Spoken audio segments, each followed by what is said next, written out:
Hello friends, today we're going to be taking a look at the PDW-R. That's a personal defense weapon for the engineer class.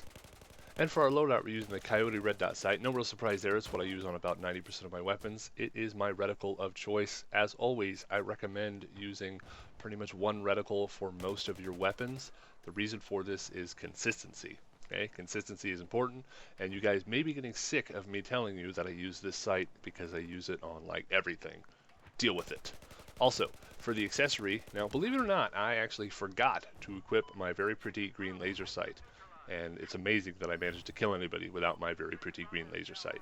Yes, just words are hard. Statistically, there is no difference between any of the laser sights other than their appearance, right? Well, the green one looks better, so therefore it is better.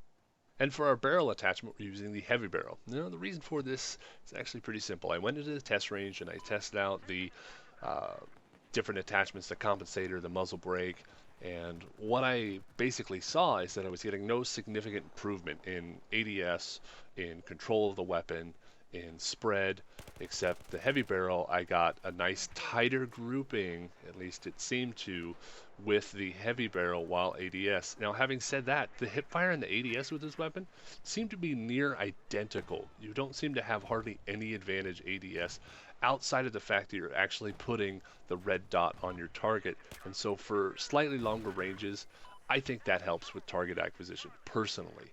But if you could put the center of your crosshairs on targets, I think you're going to see pretty much the same exact results, irregardless of distance, because the hipfire, I mean, on battle log it shows up 101, which seems too good to be true because, well, it should only be 100. Okay, so that's our loadout. Let's talk about some of the strengths, some of the weaknesses, how we really want to be using this weapon to maximize its effectiveness in the game. Okay, so the biggest no-brainer advantage of this weapon is definitely going to be the hipfire. It's got one of the best hipfires out of any weapon in the game.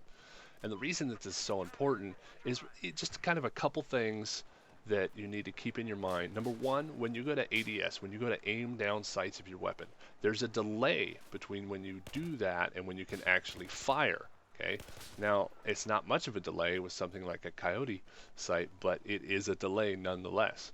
Well, when you're hip firing, you take that delay out of the equation, which means that you can get rounds off sooner than somebody who is going to ADS. Okay, so there's a minor advantage there. Another advantage lies in the fact of target acquisition. Okay, now shooting a target that is standing still is relatively easy, right? Not many people have that hard of a time doing that. I mean, I've seen some bad shots, don't get me wrong, but it's a whole lot easier to shoot somebody standing still than somebody on the move. And herein lies the major advantage of the superb hip fire, is if you're engaging people from the hip and it's still solid while moving, meaning you're keeping a nice tight grouping even while on the move, the advantage it creates is that if they're ADS aiming at you and you're moving back and forth, it's going to be harder for them to track you and keep bullets on target than it is for you because you have a lot more freedom of movement. So you're probably shooting at somebody standing still, ADS, so you've hopefully gotten the first shot off because you're firing from the hip and you're on the move, so it's going to be harder for them to track you. Okay, that's the major advantage of this weapon. Okay, so the hipfire is the major advantage. Well, let's talk about ADS. ADS isn't really terrible. It's pretty accurate 3 or 4 round bursts. The problem being you're going up against DMRs and other assault rifles and LMGs that do decent damage and are really accurate and really good at those medium to long range engagements. And this weapon just doesn't do the damage that I feel is necessary to compete strongly at those longer ranges. However, with the hipfire being so great, I'm going to say your pack position is probably going to be more up front. You don't want to necessarily be in the back of the pack because, well, it's PDW, and the idea is you're engaging people up close. Personal defense weapon, and it really holds true to that. They are great at hipfire. That's what you should use them for. It can be effective.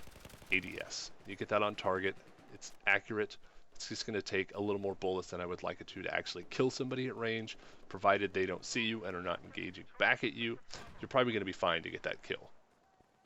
So if I was going to say there's a really big disadvantage to this weapon, which overall I think is a pretty solid gun, I think it's effective, gets the job done, The biggest disadvantage would be that there's better guns out there. If you're going to use this weapon, I think you can be effective with it. I think playing in close quarters combat, things like domination and team deathmatch are going to be pretty successful.